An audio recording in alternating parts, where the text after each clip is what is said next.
दोस्तों, अगर आपका मन शांत नहीं है तो गौतम बुद्ध की यह कथा आपकी सारी परेशानियां दूर कर सकती है। इसलिए इस कथा को अंत तक जरूर सुनें। कथा के अनुसार एक दिन गौतम बुद्ध से मिलने एक पंडित अपने शिष्यों के साथ पहुंचा। पंडित बहुत ही जोश में था। वह बुद्ध से बहुत सारे प्रश्न पूछना चाहता था। बुद्ध के सामने पहुंचकर पंडित ने कहा कि मुझे आपसे बहुत सारे प्रश्न पूछने हैं। आप अभी मेरे सारे प्रश्नों के उत्तर दीजिए। बुद्ध ने कहा कि मैं तुम्हारे सभी प्रश्नों के उत्तर दूंगा, लेकिन तुम्हें मेरी एक बात माननी होगी। पंडित ने कहा कि ठीक है, बताइए आपकी बात।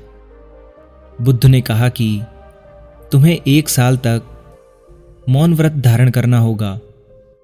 उसके बाद तुम जो भी पूछना चाहते हो पूछ सकते हो। वहीं पर बुद्ध का एक अन्य शिष्य भी खड़ा था। ये बात सुनकर वह हंस रहा था। पंडित ने उस शिष्य से पूछा कि तुम हंस क्यों रहे हो? बुद्ध के शिष्य ने जवाब दिया कि कुछ साल पहले मैं भी तुम्हारी ही तरह यहां आया था। मेरे साथ भी मेरे अनेक शिष्य थे। तब तथागत ने मुझे भी यही बात कही थी। फिर 1 साल बाद मेरे पास कोई प्रश्न ही नहीं थे। बुद्ध ने पंडित से कहा कि मैं अपनी बात का पक्का हूं। 1 साल बाद तुम्हें सारे प्रश्नों के जवाब दूंगा। पंडित ने बुद्ध की बात मान ली और मौन व्रत धारण कर लिया। धीरे धीरे वह मौन की वजह से ध्यान में उतरने लगा। सभी प्रश्न खत्म होने लगे। 1 साल बीत गया। तब बुद्ध ने उससे कहा, अब तुम अपने प्रश्न मुझसे पूछ सकते हो। ये बात सुनकर पंडित हंसा और कहा कि 1 साल पहले आपके शिष्य ने सही कहा था कि 1 साल बाद कोई प्रश्न ही नहीं बचेगा, और आज मेरे पास आपसे पूछने के लिए कोई भी प्रश्न नहीं है।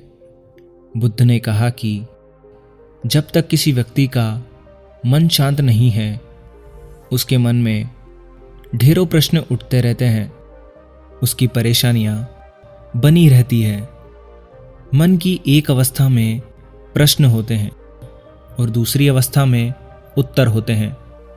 झूठ की वजह से हमारा मन उत्तर की अवस्था तक पहुंच ही नहीं पाता है, और मौन की वजह से हमारा मन दूसरी अवस्था में पहुंच जाता है, जहां पर हमारे पास उत्तर ही उत्तर होते हैं। दोस्तों, अगर आपको इस छोटी सी कहानी से कुछ सीखने को मिला हो तो प्लीज़ वीडियो को लाइक करके चैनल को सब्सक्राइब जरूर करें।